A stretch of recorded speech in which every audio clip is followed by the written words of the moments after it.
Hi friends, நம்ம வீட்டு முருகர் பாருங்க எப்படி இருக்காருன்ட்டு. முருகர் என்றாலே அழகு தானங்க. அழகு முருகர். ஓகேங்க, உங்களுக்கு ஒரு பிரச்சனை இருக்குங்க. உங்களால ஃபேஸ் பண்ணவே முடியல அந்த பிரச்சனையை. அப்ப முருகரை நம்பி இந்த பாடலை நீங்க பாடிட்டே இருக்கும்போது கண்டிப்பா முருகரே வந்து அந்த பிரச்சனையில இருந்து உங்களை காப்பாத்தி விடுவாருங்க. அது என்ன பாடல்னு பார்க்கலாங்களா?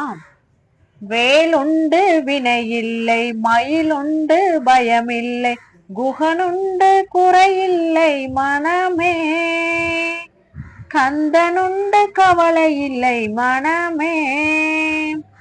வேலுண்டு வினையில்லை, மயிலுண்டு பயமில்லை, குகனுண்டு குறையில்லை மனமே, கந்தனுண்டு கவலை இல்லை மனமே.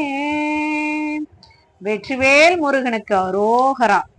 இந்த பாடலை மனதார முழு நம்பிக்கையோட முருகரை நினைத்து நீங்க பாடும்போது கண்டிப்பா முருகரே அந்த பிரச்சனையில இருந்து உங்களை காப்பாத்தி விடுவாங்க. ஓகேங்க, இந்த வீடியோ பிடிச்சிருக்குன்னு நினைக்கிறேன். பிடிச்சிருந்தா லைக் பண்ணுங்க, ஷேர் பண்ணுங்க, அண்ட் மறக்காம சேனலை சப்ஸ்கிரைப் பண்ணிக்கோங்க. தேங்க்ஸ் ஃபார் வாட்சிங்.